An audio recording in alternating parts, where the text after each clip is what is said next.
Good morning students.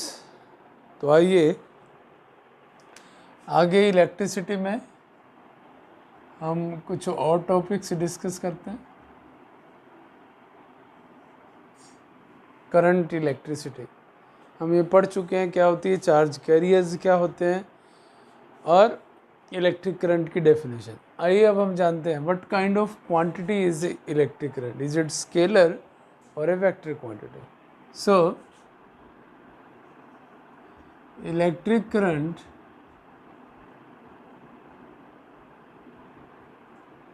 is a scalar quantity। तो आपके मन में क्वेश्चन अराइज होगा कि इसकी तो एक डायरेक्शन है, लेकिन वो डायरेक्शन स्पेसिफिक डायरेक्शन है, पॉजिटिव टू नेगेटिव, चेंज नहीं होती बार बार।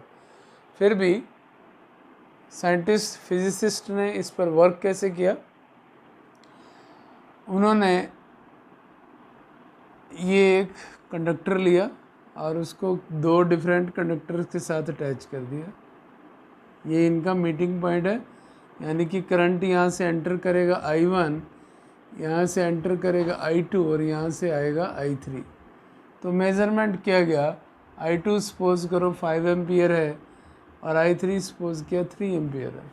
तो उन्होंने क्या जजमेंट की, एमीटर लगाकर, जब एमीटर लगाया रास्ते में तो उन्होंने देखा ये करंट 8 एम्पियर आता है। इसका मतलब है करंट की एडिशन वेक्टर की तरह नहीं हो रही, करंट की एडिशन स्केलर की तरह हो रही है। इसलिए current, electric current is a scalar quantity. So this you have to remember. Now we will discuss one topic that is most important, that is drift velocity। क्या होती है, हम इसकी डेफिनेशन को जानेंगे, लेकिन उससे पहले हम कुछ बातें जनरली डिस्कस करते हैं कि एक कंडक्टर में क्या क्या होता है। तो मैंने एक कंडक्टर का एक पार्ट बना दिया स्टूडेंट्स। हमें पता है कॉपर हो या एल्युमिनियम, ये सब मेटल्स हैं, क्योंकि metals are good conductors.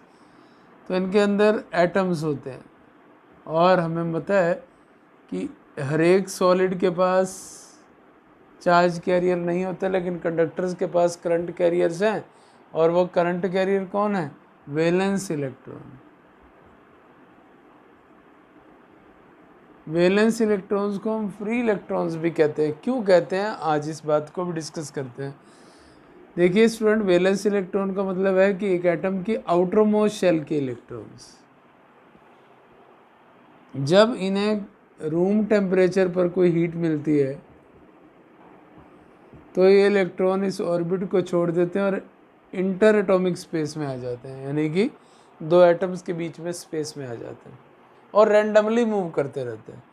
Randomly मतलब क्या, मतलब है कि अगर एक इलेक्ट्रॉन इस डायरेक्शन में गया तो हो सकता है एक इलेक्ट्रॉन इस डायरेक्शन में भी आए, एक इलेक्ट्रॉन इस डायरेक्शन में गया तो एक इलेक्ट्रॉन इस डायरेक्शन में भी आए। तो इनके पास वेलोसिटी है। सबसे पहले मैं बात करूंगा कि अगर हम पर मीटर क्यूब की बात करें, यानी कि वॉल्यूम लें 1 मीटर क्यूब, तो इनकी डेंसिटी कितनी होती है, इनकी संख्या कितनी होती है, जो इलेक्ट्रॉन्स होते हैं वो 10⁻29 पर मीटर क्यूब होते हैं। यानी कि 1 मीटर क्यूब में 10⁻29 अमाउंट में इलेक्ट्रॉन्स प्रेजेंट होते हैं नंबर में, ठीक है। और अगर स्पीड की बात की जाए, स्पीड या वेलोसिटी की बात की जाए, वेलोसिटी ऑफ इलेक्ट्रॉन्स, बल्कि मैं इसको कहूँगा थर्मल वेलोसिटी ऑफ इलेक्ट्रॉन, क्योंकि ये रूम टेम्परेचर पर हीट की वजह से जो उनके पास वेलोसिटी है वो कितनी है, 10⁵ मीटर पर सेकेंड। बहुत ज़्यादा है, बहुत ज़्यादा है। लेकिन इस केस में प्रॉब्लम क्या है, ये रैंडमली मूव कर रहे हैं, दे मूव रैंडमली। रैंडमली का मतलब होता है जिस डायरेक्शन में जा रहा है उससे अपोजिट में कोई एक आ जाएगा। क्यों आ जाएगा, क्योंकि इलेक्ट्रॉन अपने इन बिटवीन एटम्स के साथ कोलिजन करेंगे, टकराएंगे, और टकराने के बाद फिर दूसरी डायरेक्शन में चल पड़ेंगे, फिर तीसरी डायरेक्शन में चल पड़ेंगे। तो जब रिजल्ट देखा गया तो क्या देखा गया कि जो एवरेज थर्मल वेलोसिटी है वो इतनी ज़्यादा एक इलेक्ट्रॉन की होने के बावजूद भी average thermal velocity of all electrons वो है ज़ीरो। क्यों ज़ीरो? कि अगर इसकी वेलोसिटी की डायरेक्शन ये है और वेलोसिटी की वैल्यू सेम है 10⁵, इसकी भी 10⁵ है, लेकिन डायरेक्शन कैसी? अपोजिट, तो कैंसिल, ज़ीरो ज़ीरो। कोई इस डायरेक्शन में मूव कर रहा है तो कोई इस डायरेक्शन में मूव कर रहा है। तो इसलिए average thermal velocity of all electron ये ज़ीरो आ जाती है। तो अगर हम माने late u1 u2 and so on un are thermal velocities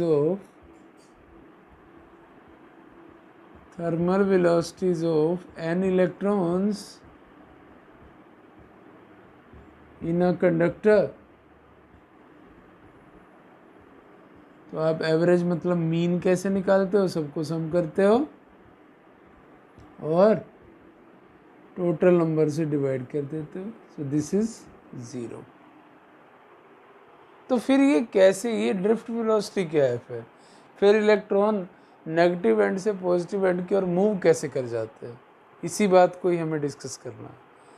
इसी बात को डिस्कस करने के लिए ही हम ये टॉपिक पढ़ रहे हैं कि जब, अब देखिए, अब उसी कंडक्टर को जब हम एक पोटेंशियल डिफरेंस दे देते हैं, यानी कि एक इलेक्ट्रिक फील्ड के साथ जोड़ दिया, बैटरी सेल के साथ जोड़ दिया, तो अब ये एटम्स तो वैसे ही एग्जिस्ट करते हैं, कोई चेंज नहीं आया, डेंसिटी इलेक्ट्रॉन्स की अब भी उतनी ही है, लेकिन क्या चीज़ बदलती है वो हमें ध्यान से समझना है कि अब ये इलेक्ट्रॉन कोलिजन तो करते हैं, लेकिन अब एक फिक्स्ड डायरेक्शन के अंदर चलना शुरू कर देते हैं, और इनकी टास्क क्या हो जाती है कि इस नेगेटिव एंड से पॉजिटिव एंड पर सभी इलेक्ट्रॉन्स को पहुंचना है।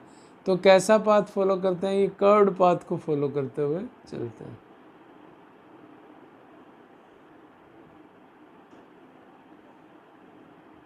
ऐसे मूव करते हुए ये नेगेटिव से पॉजिटिव एंड की ओर पहुंच जाता है।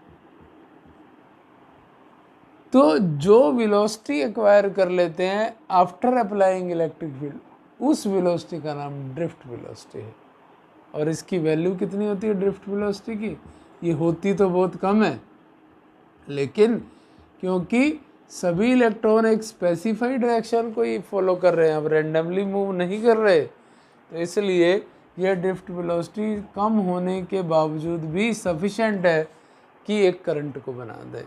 तो वो वैल्यू बहुत कम होती है, 10⁻⁻⁴ मीटर पर सेकेंड, और जबकि रैंडमली मोशन के अंदर थर्मल वेलोसिटी थी 10⁵ बहुत ज़्यादा थी, लेकिन वो वेलोसिटी हमारे काम की नहीं है। क्यों? क्योंकि एवरेज थर्मल वेलोसिटी ज़ीरो हो जाती है और ड्रिफ्ट वेलोसिटी 10⁻⁴ है। तो क्या है ये ड्रिफ्ट वेलोसिटी? सो इसको डिफाइन करते हैं, the average drift velocity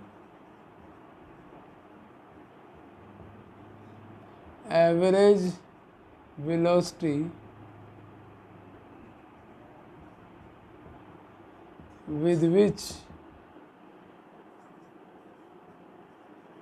electrons move towards the positive end of a conductor in the presence of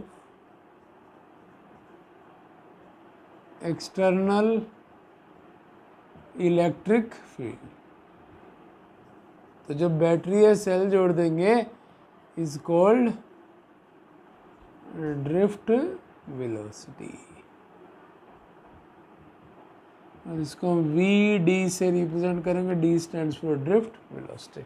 जब हम स्पीड लिखेंगे तो फिर एरो हटा देंगे हम, क्योंकि फिर वो वेक्टर से स्केलर हो जाएगी। So this is average velocity with which electron move towards the positive end of a conductor in the presence of external electric field, or you can also write when external field is applied. ठीक है, वह conductor positive end of the conductor short कर सकते हैं यहाँ से when external field is applied. तो थोड़ी लाइन कम हो जाएगी, आप ये लिख सकते हैं, ठीक है, इज कॉल्ड ड्रिफ्ट वेलोसिटी। तो आइए इसको फाइंड करते हैं कि वो ड्रिफ्ट वेलोसिटी कितनी होती है।